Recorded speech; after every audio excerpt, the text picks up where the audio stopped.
Meus queridos alunos, retornamos então ao nosso trabalho, né, com a graça de Deus, e falamos em aulas passadas sobre,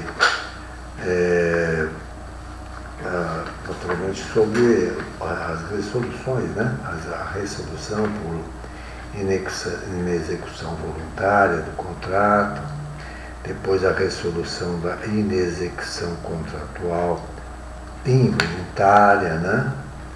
E hoje nos compete aqui falar de um novo aspecto que marquei aqui, né? Porque isso é uma coisa interessante, temos que sempre estar olhando, né? A gente olhando onde a gente vai começar. Enfim, hoje nos compete falar aqui das resoluções, né? E falar sobre, na página do nosso livro, aí, alguém que dispõe o livro, eu sempre dou a página, mas pode ser a minha edição, né? E hoje temos que trabalhar aqui a resilição bilateral ou distrato, né? Na verdade, isso aqui, vou até rapidamente sintetizar, depois faço a leitura, uma coisa fácil também, né? Que é o seguinte: resilir significa voltar para trás. Resilir, volta para trás. Então, no momento em que os contratantes voltam para trás, né? E então voltam para trás no status quo e deverá haver então um outro documento, que é um contrato, que desfaz aquele contrato, né? E esse documento chama-se distrato. Falei alguma coisa em aulas passadas, né, sobre isso. Hoje nos compete então fazer a leitura e o comentário, né, deles aí, né? E começamos então, com a graça de Deus, né? E diz lá o nosso texto: a resilição bilateral ou distrato.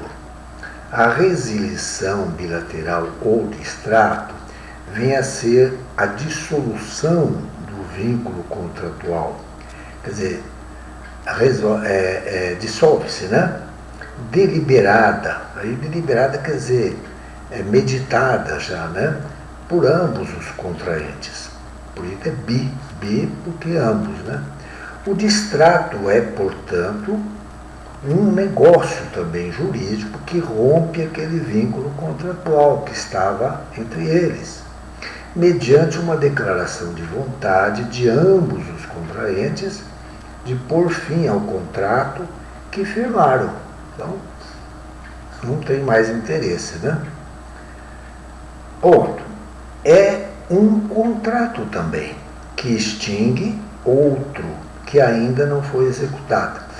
É aquele contrato que eles tinham feito, concluído, mas não tinha sido executado, não havia sido executado. Isto é, cujos efeitos não se exauriram. Exaurir quer dizer terminaram, né? E cujo prazo de vigência não expirou. Então, não tinha expirado, né? Pressupõe, portanto, o contrato anterior, que eles haviam feito, né, claro, e novo consentimento agora deles para desfazer, né, no sentido de extinguir o elo. O elo quer dizer aquela ligação contratual que eles tinham. O elo obrigacional anteriormente estabelecido por eles, por ser de seu interesse. Ponto. É um acordo liberatório. Por que liberatório? Porque no momento que eles fazem esse distrato, né, eles se liberam dessa obrigação, tendo em vista as obrigações não cumpridas, que elas não foram cumpridas, desatando, portanto, aquele laço, o liame, né, que prendia as partes. Percebe-se, então, que a relação jurídica contratual que eles tinham antes, né, claro, a qualquer tempo pode se extinguir-se, né, pela vontade comum daqueles que a celebraram, né? Ponto. pelo distrato, portanto, as partes desfazem aquela relação contratual que estabeleceram anteriormente. Tá fácil, né? Continua. O distrato submete-se às normas e formas relativas aos contratos. Está no Código Civil 472. Desse modo, se o contrato que se pretende resolver, quer dizer, desfazer, foi constituído por uma escritura pública, por exigência da lei, que no momento aquele contrato a lei exigia que fosse por escritura pública, né? O distrato, para ter plena validade, deverá respeitar essa forma. Se então o contrato foi feito solenemente, aqui também deverá haver o distrato solenemente. Assim, só por escritura pública se haverá de distratar. Né?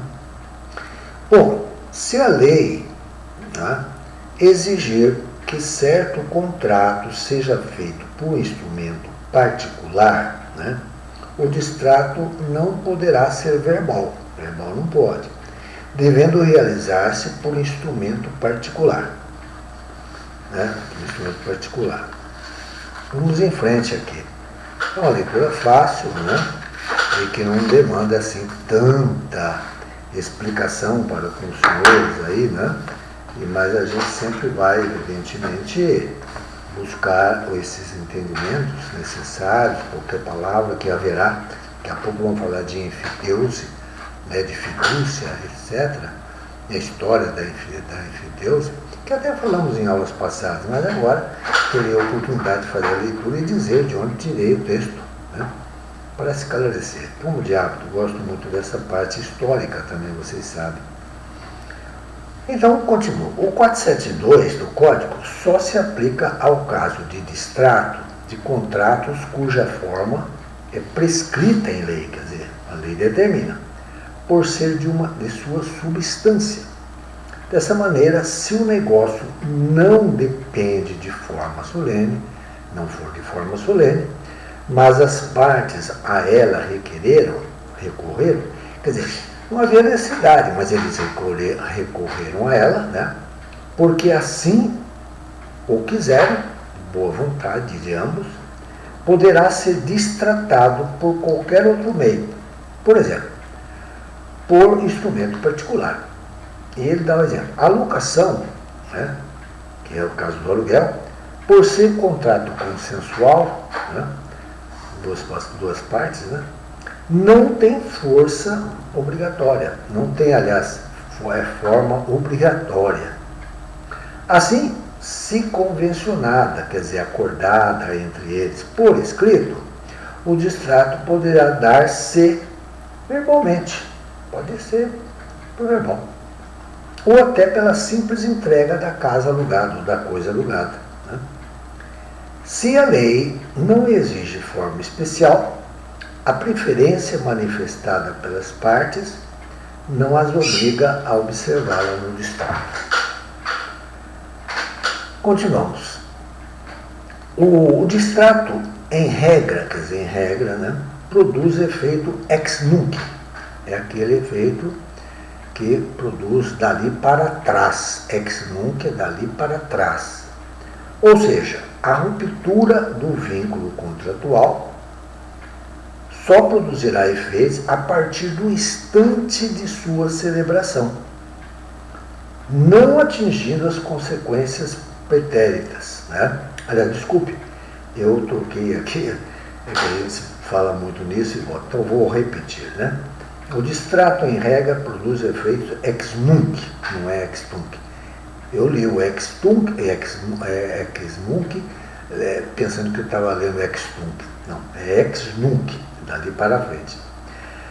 Ou seja, a ruptura do vínculo contratual só produzirá efeitos a partir do instante de sua celebração, não atingindo as consequências pretéritas. Pretéritas quer dizer passado. Né? Passado seria o ex tunc, de tatu, né? Vamos falar assim, de tatu. porque esse nunc-tunc, de repente a gente ouve de um jeito e pensa que é outra coisa, né?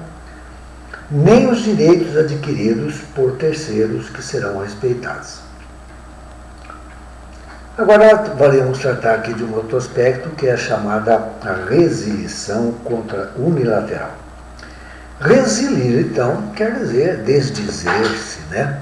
Retratar-se, né? É isso aí. Agora, só que falamos da resilição bilateral. Agora, ela é apenas uma parte, né? Uma parte aí. A resilição unilateral. Né? Então, vamos lá. Embora um dos efeitos do princípio da obrigatoriedade da convenção seja a impossibilidade de um contraente romper o laço contratual sem o consentimento do outro, quer dizer, esse é o princípio, né?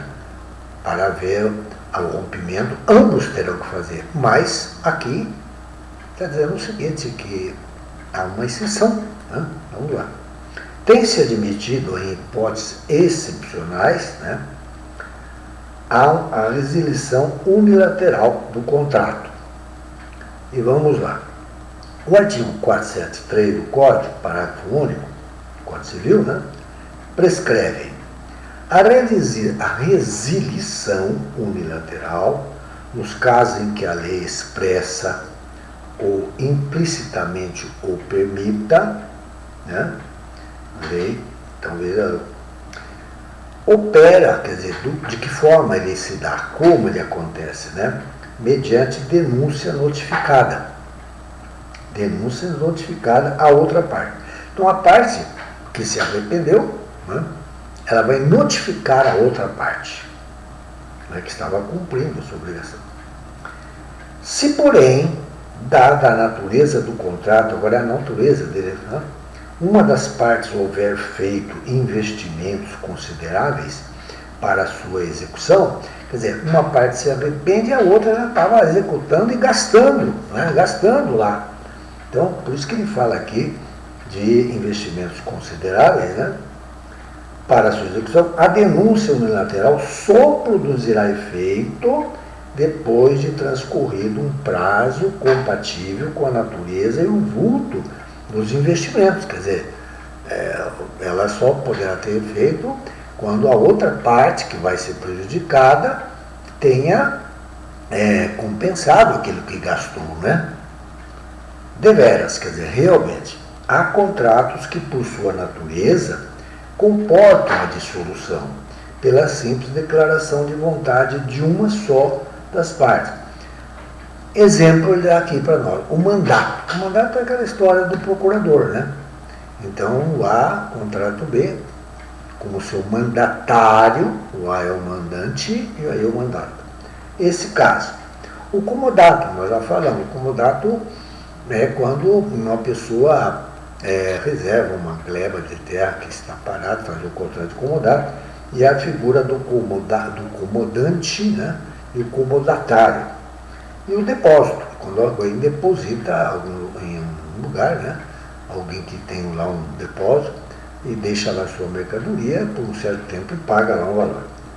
Presume ainda a lei que contratos de execução contínua, aquelas que são feitas por prestação, convencionados por prazo indeterminado, como por exemplo, aqui é um exemplo interessante, o fornecimento continuado de mercadorias são passíveis de uma cessação mediante essa denúncia, acompanhada ou não de aviso prévio de um dos contraentes. Então, nós vamos ver o exemplo daqui a pouco, é uma pessoa que é um comerciante, né, que sempre recebe a mercadoria costumeiramente, dia, hora, local, por parte de alguém.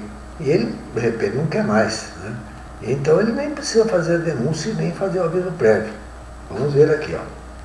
Por entender que as partes não se quiseram obrigar perpetuamente, reservando-se, por isso, o direito de resilir a parte, né? A parte a quem o contrato não mais interessar. Então, ele é uma exceção, né? Não mais interessar. Tal denúncia denotificada, que é a declaração receptícia da vontade, e só produz efeito quando a outra parte dela tiver ciência, que normalmente não precisará ser justificada. Então, a parte que rescindiu não precisa justificar, não? Muito bem. Constitui meio lícito e, por fim, um contrato por tempo indeterminado, né? E é a manifestação de vontade que visa dar ciência da intentio, quer dizer, a intenção de rescindir o negócio. Por isso, os contraentes, né, dos dois, sabem que a qualquer momento ele poderá ser desfeito por uma mera declaração unilateral feita, né, através da denúncia.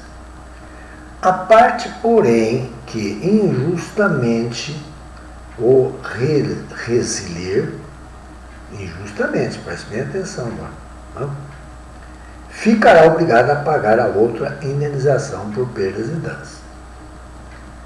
Por perdas e danos, né?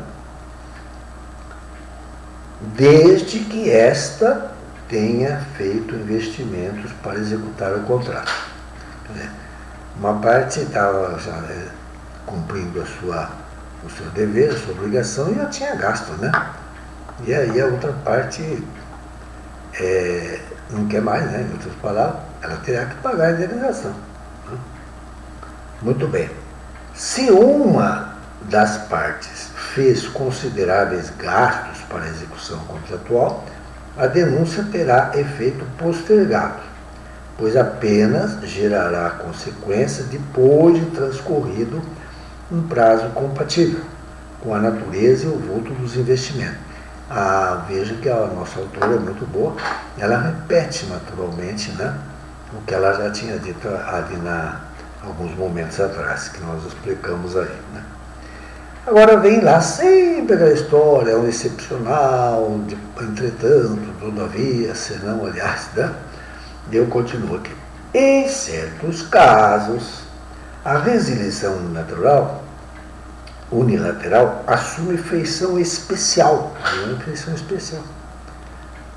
E o primeiro, a revogação, que se opera quando a lei concede tal direito, como no mandato, né?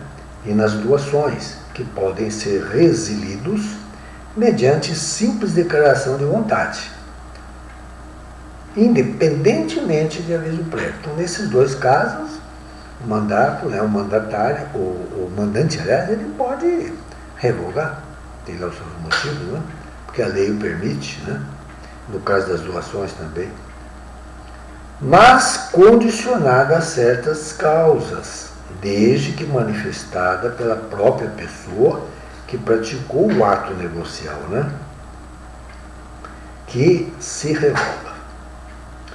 Assim, no mandato, o mandante, olha aí, o mandante que passou a procuração para o mandatário, né, pode liberar-se do contrato revogando os poderes que outorgou ao mandatário, ao seu procurador.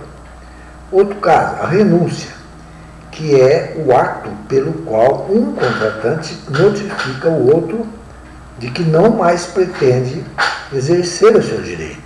Ele renuncia.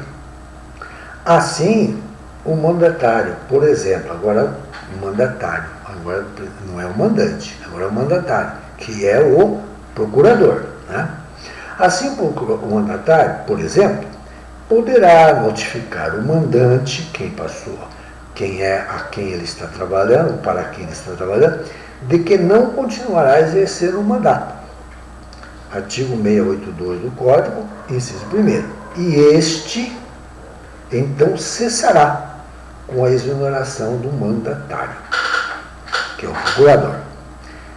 A renúncia do mandato, pelo Código Civil 688, deverá ser comunicada ao mandante que, se este mandante, ao mandante, né, quem passou a procuração, que se sofrer prejuízo pela sua inoportunidade, quer dizer, porque o mandatário estava fazendo lá o trabalho dele, etc., né? Então, ou pela falta de tempo, a fim de prover a substituição do procurador, será indenizado pelo mandatário, né? Salvo se este provar que não podia continuar no mandato sem prejuízo considerável e que não lhe era dado subestabelecer. Subestabelecer quer dizer o seguinte: o mandatário não podia mais trabalhar por uma série de razões e, por exemplo, ele não teve tempo de procurar alguém para ele passar, né, essa missão que lhe foi dada pelo mandante, né, por alguma razão lá, ele não pôde subestabelecer. Subestabelecer é outro instituto jurídico, quando um advogado, por exemplo, não pode mais tocar aquela questão por uma série de razões, né, ele então notifica o seu cliente, né, e ele subestabelece, passa para outro colega. Passa para outro colega, né, até com reserva de seus direitos. É isso aí. E porque muitas vezes ele tem que agir diligentemente, porque ele tem prazo no processo, né? Vocês vão ver isso no Código de Processo Civil, né? Já deve ter visto isso aí, né? Muito bem. Continua aqui, né? O resgate, que é o ato de libertar alguma coisa de uma obrigação. Agora é uma coisa. Ônus ou encargo. Aqui estava um encargo, né, que estava vinculada ou de cumprir uma obrigação de caráter pessoal aplicável. Por exemplo, ele fala aqui da enfiteuse e da hipoteca. Ponto final. E ele diz: o enfiteuta poderá resgatar o foro após 10 anos, mediante o pagamento ao senhorio direto de um laudêmio que será de 2,5% sobre o valor atual da propriedade plena e de 10 pensões anuais. Isso está no Código Civil de 1916, é o código anterior, artigo 693, vigente por força do artigo 2038 do atual código, nosso código de 2002, né? Extinguindo-se assim a enfiteuse com a consolidação no enfiteuta da plenitude do domínio. Ponto. Todavia não terá esse direito se se tratar de bens enfitêuticos pertencentes à União, em virtude do artigo 1º do Decreto número 22.785, de 1933, embora o Decreto-Lei 9.760, de 46, nos artigos 103, parágrafo 2º e 122, permita excepcionalmente a remissão, quer dizer, o perdão, né, dos aforamentos. Bom, aqui é interessante que eu tenho que dar uma parada aqui, né, e explicar para os senhores o que é essa enfiteuse. Já falei algumas vezes assim, em sala sobre a enfiteuse aí, né, e no fundo a enfiteuse, eu vou ler aqui, vou comentar rapidamente, né, por causa do tempo também. Mas a enfiteuse é um instituto que existia no mundo romano. Naquela época os romanos eram conquistadores e pegavam grandes terras e tal dos seus conquistados, e eles tinham necessidade de que a terra produzisse, fosse lavrada, precisava de gente, enfim.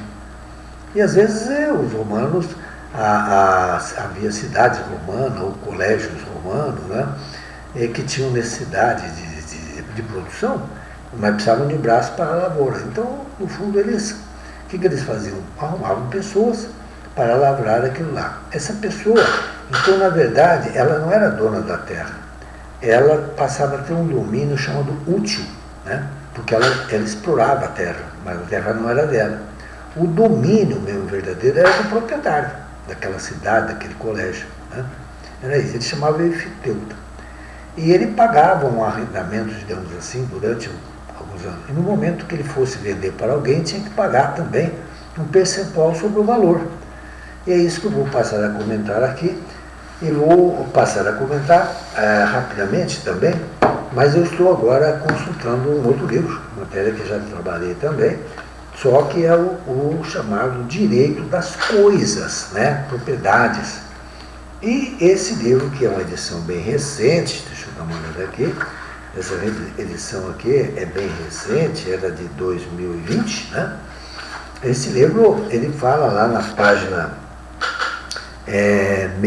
433, falando sobre os direitos reais limitados de gozo e fruição. Quer dizer o seguinte, direito real, vocês se lembram, é a relação entre a pessoa, que era dona, e a coisa.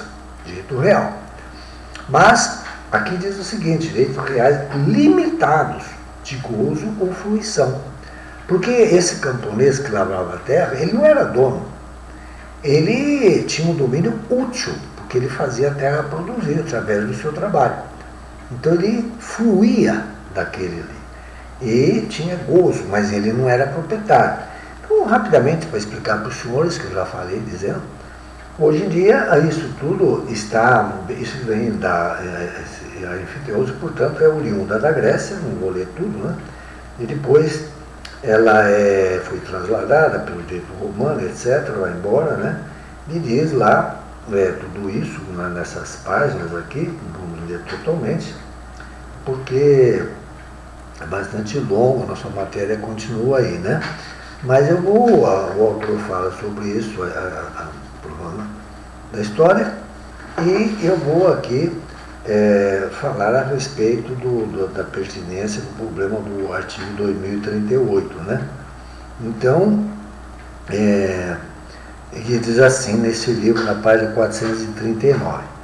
Em nosso direito, a enfiteuse, né, ela conserva os mesmos caracteres da era romana, embora esteja em franca decadência. Hoje em dia não se permite mais. Se respeita aquelas que existem ainda, né? Por vários juristas, pois vários juristas a condenam, e o atual Código, no artigo 2038, proíbe sua constituição, bem como a da subenfiteuse, sob o argumento de ser inútil e prejudicar a livre circulação de riquezas, e ainda pela inconveniência de manter o enfiteuta. O enfiteuta era aquela pessoa que lavrava a terra, digamos assim, né? E seus sucessores, quando ele morresse, digamos, ou para quem ele fosse vender, ligados perpetuamente ao senhorio direto. O senhorio direto era o dono, né, da terra. Prescreve que fica proibida a constituição de novas enfiteuses, esse artigo 2038, e subenfiteuses, subordinando aquelas que ainda existem até a sua extinção às diversas disposições do Código Civil de 1º de janeiro de 1916. Né? Lá estava no artigo, no de 1916, estava no artigo 678 a 694, e leis posteriores. Sendo que a enfiteuse dos terrenos da Marinha e acrescidos regula-se pela lei especial, de acordo com o artigo 2038 do Código Civil, parágrafo 2º. Diante do entendimento hoje que vigora majoritário de que a enfiteuse, pela sua tônica medieval, devia ser eliminada, o vigente Código passou, com o objetivo de extingui-la, paulatinamente a tratá-la nas disposições transitórias, né? Boa foi a solução técnico-social dada por esse diploma legal, que ao proibir a constituição de novas enfiteuses e subenfiteuses, por considerá-las obsoletas, sem que houvesse ofensa às situações constituídas sob a égide do Código de 1916. Quer dizer, aquelas que ainda podem existir sob a égide, porque foram constituídas quando ainda vigia o Código de 1916, elas terão que ser respeitadas, né? Atendendo, então, portanto, o princípio da irretroatividade da lei, resguardados os direitos adquiridos daquelas pessoas que assim estavam nessa situação. Por ordem do Comando Constitucional, evitou conflitos de interesse ao prescrever que as existentes, até a sua extinção, reexerciam pelo Código Civil de 16 e pelas leis posteriores.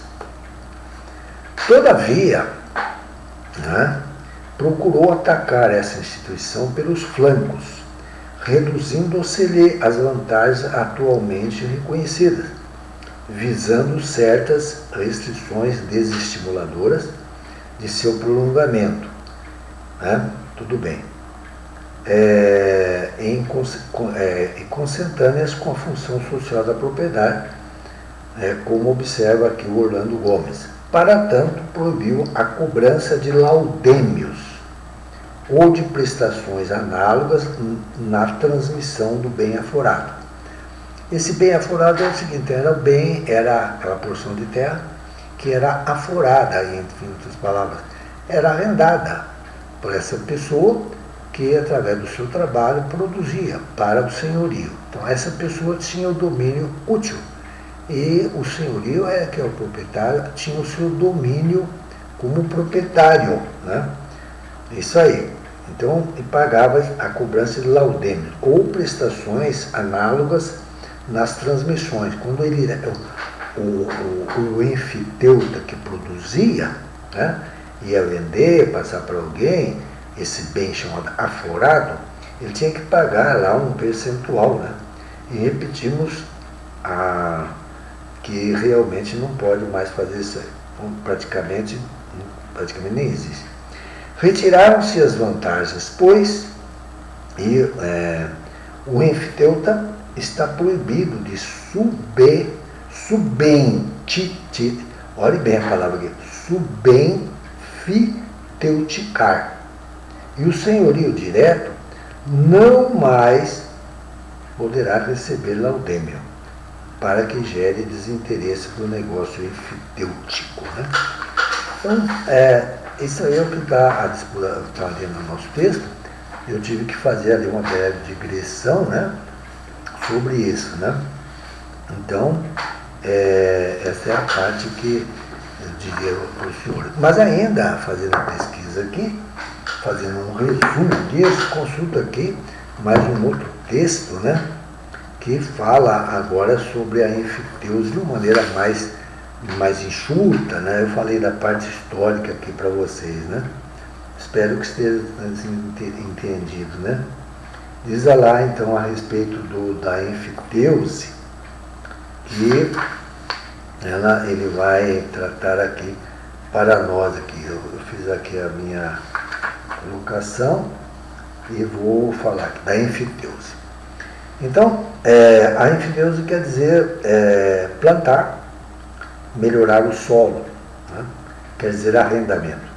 É um contrato bilateral, oneroso, perpétuo, no qual, por ato inter vivos, ou por disposição de última vontade, o proprietário atribui, né, a outrem o domínio do imóvel, mediante pagamento de uma pensão anual invariável, que era denominada foro, daí o nome de aforamento. O Código Civil, no artigo 2038, proíbe, já falei isso aí. Então, as existentes e tal, são desestimuladas, essa coisa toda, né? De tal maneira que é isso que ocorre, né? Muito bem, falamos, portanto, sobre essa matéria e agora podemos dar continuidade aqui à nossa leitura, o nosso ponto aqui, né? Que vai em frente. Vamos nos localizar aqui onde paramos agora, né? Estávamos falando sobre no nosso livro, na página 189, né? E falamos do enfiteuta. Muito bem. E agora, portanto, continuo lá bem na última linha, último parágrafo, né? que diz lá o seguinte: a resilição unilateral nos contratos não requer para sua eficácia pronunciamento judicial. Então, não é o caso de se buscar na justiça, né? Produz tão somente efeitos ex nunc. Nunc de nunca, né? O N aí do nunca, né? Não confundir. Então, repito, produz efeitos tão somente ex nunc, não operando, né? Não operando retroativamente, de sorte que não haverá restituição das prestações cumpridas, uma vez que as consequências jurídicas já produzidas permanecerão inalteráveis. Quer dizer, o que se pagou dali para trás, inalterável. A consequência vai ser daí para frente, ex nunc. Né? E agora chegamos a um terceiro aspecto do nosso ponto aqui, que é falar sobre o último aspecto desse ponto, que é na página 191 para os senhores, né? Morte de um dos contratantes. Morte de um dos contratantes. Então começamos lá para explicitar esse aspecto aqui para os senhores, né? Morte de um dos contratantes. E vamos lá devagar. A morte de um dos contratantes só acarretará a dissolução do contrato se este for intuiti personae. Já expliquei várias vezes, já a autora vai explicar aqui a respeito de alguém que ia dar um concerto, né? Vamos lá. Ante a impossibilidade de sua execução pelo falecimento da parte, cujas qualidades pessoais foram motivo determinante de sua formação. Alguém que contratou, né? Um concertista, e o concertista faleceu, né? Então, porque só ele tinha essa habilidade especial, essas habilidades que nós já falamos, o caso do pintor, o caso do escultor, já falamos do médico, né? Que tem uma habilidade extraordinária para uma cirurgia, né? Por exemplo, extinguir-se-á automaticamente o contrato em que se estipula um concerto, com C, né? A ser executado por famoso pianista, se ele vier a falecer. Aí, tudo bem. Contudo, será preciso lembrar que se a extinção do contrato se der por morte de uma das partes, que não seja, portanto, intuiti personae, né? Seus efeitos operam-se ex nunc, daí para frente, subsistindo as prestações que tiverem sido cumpridas. Infere-se daí, quer dizer, conclui-se, né? Que o princípio mors homine solvit, esse princípio que diz que a morte tudo resolve, não é bem assim, né? Não é aplicável na seara contratual. Esse princípio não se aplica aqui. Do mors homine solvit. Visto que, exceto nos contratos intuiti personae, as obrigações contratuais transmitem-se aos herdeiros do finado, né? Que nós falamos já em direito das sucessões. Aberta a sucessão, o que ocorre realmente é que os herdeiros recebem o ativo, tudo que o pai, vamos dizer assim, deixou para eles, né? E até dinheiro para receber, mas também recebem o passivo, são as dívidas, né? São as dívidas, e eles terão que honrar na medida da força daquela cota que eles receberam em face da formal de partilha. Falamos em aulas passadas já a respeito do chamado formal de partilha, né? Muito bem. Então, esse princípio aí, que falei aí para os senhores, está em latim, né? mors, né?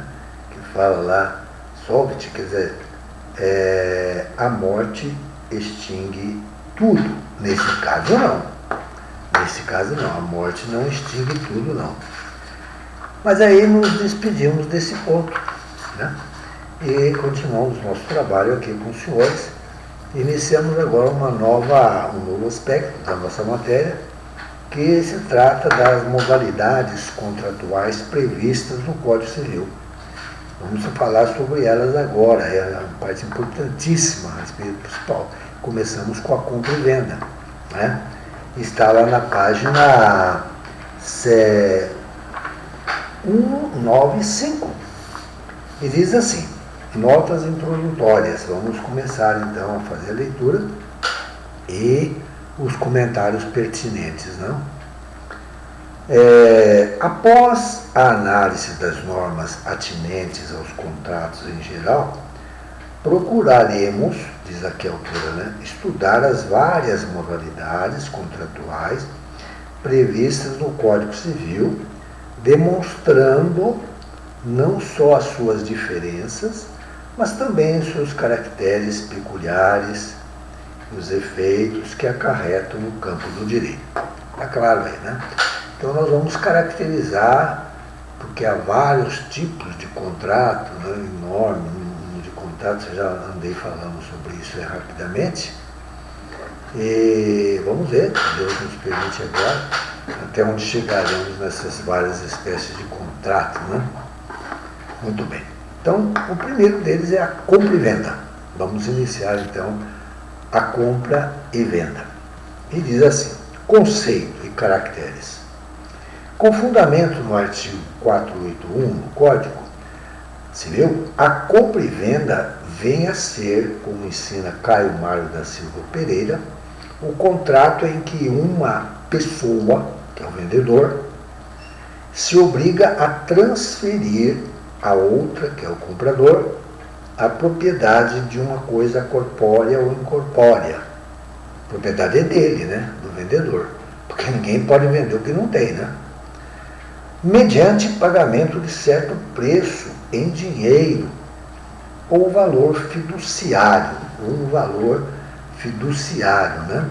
A palavra fiduciário quer dizer algo que realmente represente o valor e da maior confiança possível, né? O valor fiduciário, é isso aí. Vem da palavra fidúcia, né? Vem de fidúcia. E ele fala de alienação aqui, nós vamos buscar lá o conceito claro do que seja alienação, né? Vamos lá. Alienação, o mesmo que alienação, termo pouco usado. O mesmo que alienação, desculpe. Consiste na transferência de coisa ou um direito real ou pessoal a outra pessoa.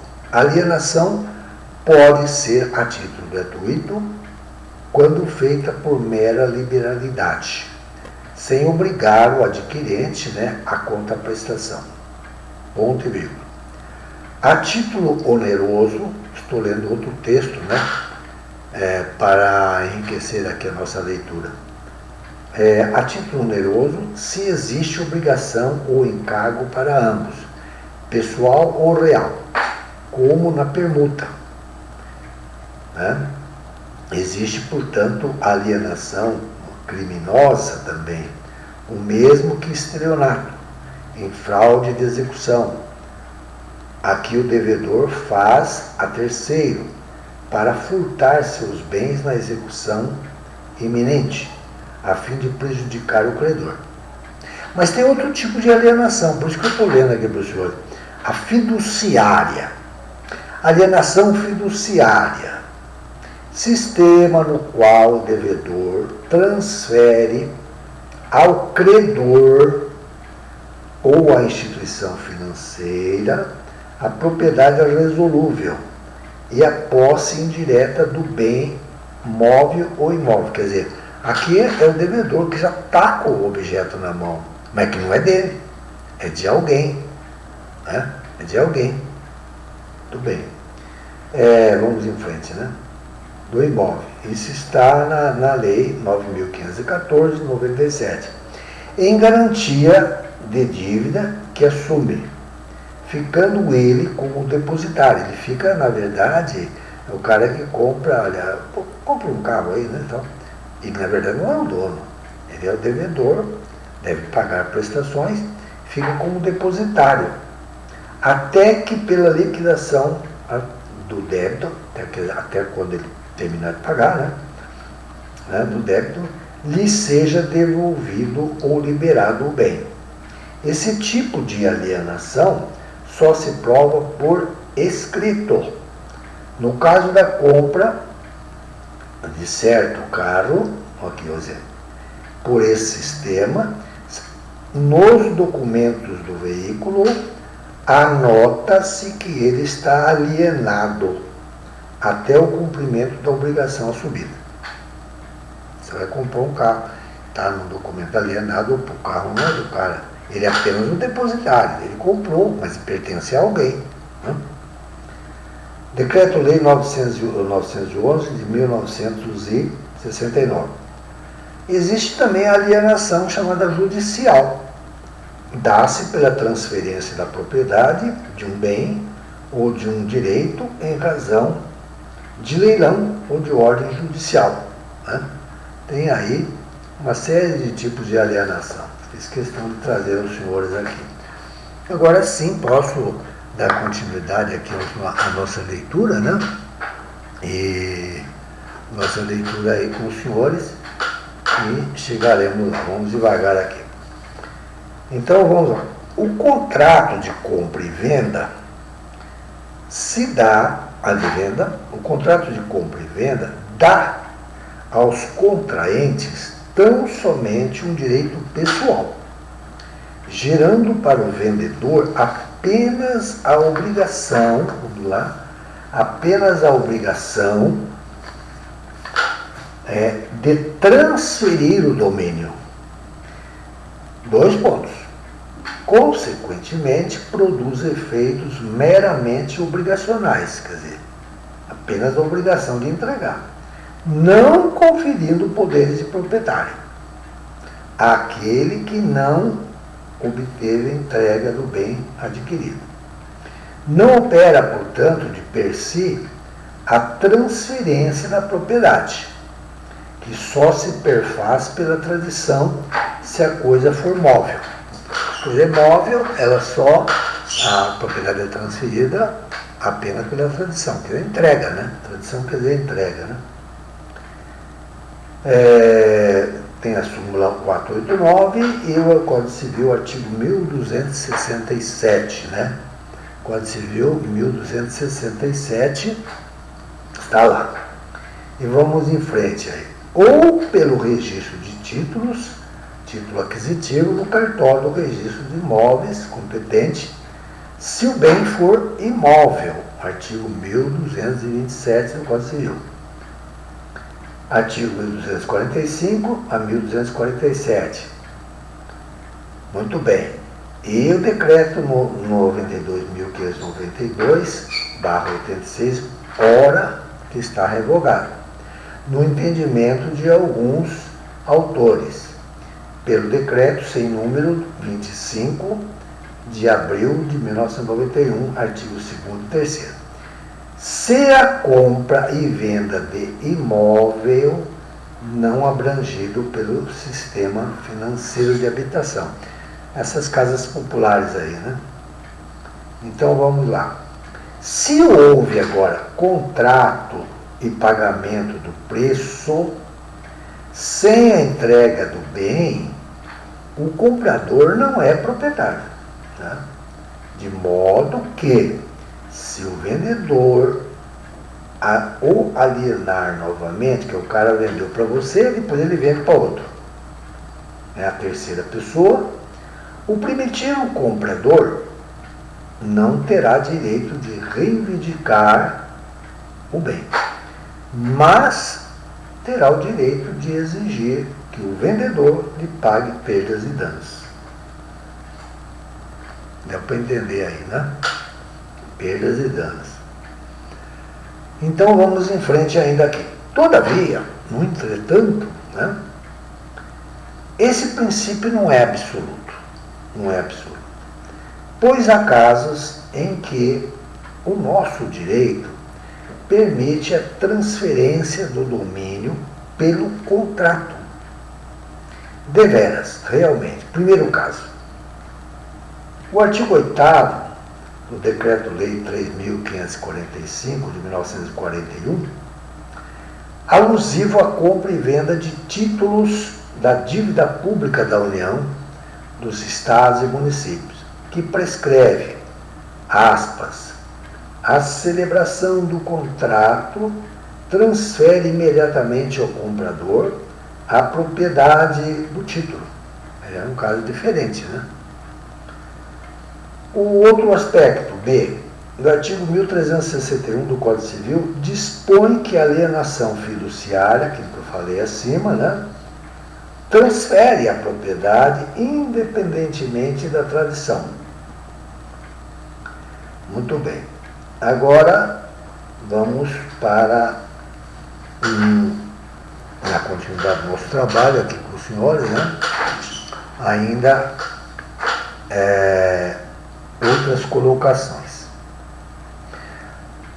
Afirmam os civilistas, aqueles que estudam o direito civil, né, ao procederem à sua caracterização jurídica, ou seja, os seus caracteres, né, que esse contrato vamos falar das suas características. A primeira característica, então, ela é a bilateral ou sinalagmático. Aprendemos isso em aulas passadas. Agora vou voltar, só que agora de uma maneira mais pormenorizada, mais aprofundada, né? Que os senhores deverão dominar daqui para frente, né? Então, repito. Bilateral ou sinalagmático, porque cria obrigações para ambos os contratantes, que serão, ao mesmo tempo, credores e devedores. Né? Os dois são, ao mesmo tempo, credores e também devedores. Né? A bilateralidade, quer dizer, dois lados, né? Duas pessoas, está no fato de estabelecer para o vendedor a obrigação de transferir a propriedade da coisa alienada, vendida, e de impor ao comprador o dever de pagar o preço avançado. Está fácil, né? Não tem complicação nenhuma. Se não houvesse essa reciprocidade de obrigações, ter-se-ia, por exemplo, uma doação. Porque a doação, ela é uma liberalidade, né? E não envolve, por outra parte, um encargo, um ônus. É muito importante essa característica, pois a execução da prestação por um dos contratantes será causa, né, do cumprimento da do outro. E, havendo inadimplemento de qualquer uma das obrigações, romper-se-á o vínculo. Né? Está fácil aí também. Segundo aspecto, o chamado oneroso, né? Já temos a familiaridade com a palavra oneroso, né? Que envolve o quê? Encargo, né? Encargo, oneroso, encargo.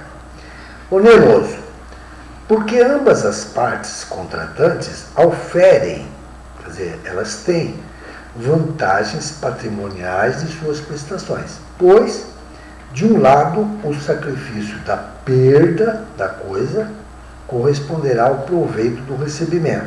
O vendedor perde, mas também recebe do preço avançado. E de outro, o sacrifício do pagamento do preço ajustado corresponderá ao proveito do recebimento da coisa. Há, pois, uma equivalência entre o ônus e as vantagens. Paramos aí, pedimos a Deus que nos proteja, a todos nós, né? E que estejamos aí na próxima aula, então. Um grande abraço a todos, que Deus os guie aí. Uma boa tarde, então.